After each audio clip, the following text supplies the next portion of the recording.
अस्सलाम वालेकुम स्टूडेंट्स, कैसे हैं आप सब लोग। उम्मीद है कि आप खैरियत से होंगे। स्टूडेंट्स, आज हमारा लेक्चर 2 है जिसमें आपको बताऊंगी मोल्स एंड एवोगेड्रोस नंबर का आपस में क्या रिलेशनशिप है और इसके बारे में।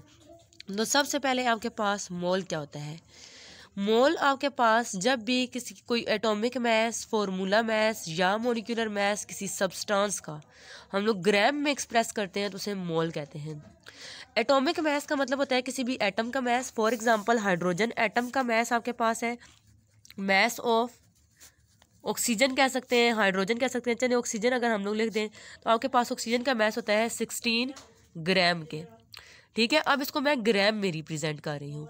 सिमिलरली इस तरह इन्होंने कहा है कि फॉर्मूला मास का मतलब होता है किसी आयनिक कंपाउंड का मास, यानी कोई आयनिक कंपाउंड होता है उसके मास को फॉर्मूला मास कहते हैं, किसी एटम के मास को एटॉमिक मास कहते हैं।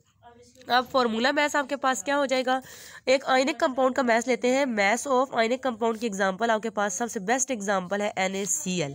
ये एक आयनिक कंपाउंड है, इसका मास आपके पास क्या हो जाएगा। सोडियम आपके पास होता है 23 प्लस क्लोरीन होता है 35.5।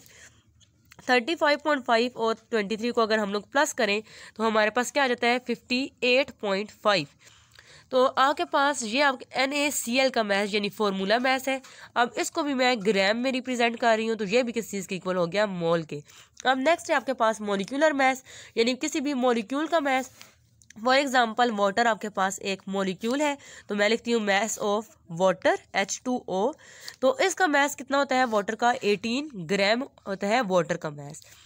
तो किसी भी चीज़ के एटॉमिक मास को, फॉर्मूला मास को या मॉलिक्यूलर मास को जब ग्राम में रिप्रेजेंट किया जाता है तो उसे हम लोग क्या कहते हैं, मोल कहते हैं।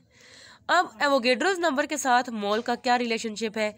देखें स्टूडेंट्स, जिस तरह के हम लोग कहते हैं अ पेयर ऑफ शू, यानी एक शूज़ का आपके पास जोड़ा है तो उसमें कितने शूज़ होते हैं, 2 होते हैं। ये क्लियर कट बात है जो हर एक को पता होती है। इसलिए अगर हम लोग कहते हैं 1 डजन ऑरेंज है या 1 डजन बनाना है तो उसमें डेफिनेटली 12 बनानाज या 12 ऑरेंजेस होंगे। ठीक है, इसी तरह से आपके पास एवोगेड्रोस नंबर वो अमाउंट होती है सब्सटेंस की, यानी ये कहता है कि आपके पास 1 मोल जो होता है, एवोगेड्रोस नंबर ये कहता है कि 1 मोल जो होता है उसके अंदर कितना सब्सटेंस आपके पास होता है, 6.023 इंटू 10⁻⁻23। यानी 1 मोल सब्सटेंस के अंदर टोटल कितने पार्टिकल होते हैं। 1 मोल सब्सटेंस के अंदर 6.023 इंटू 10⁻⁻23 पार्टिकल होते हैं। यानी किसी चीज़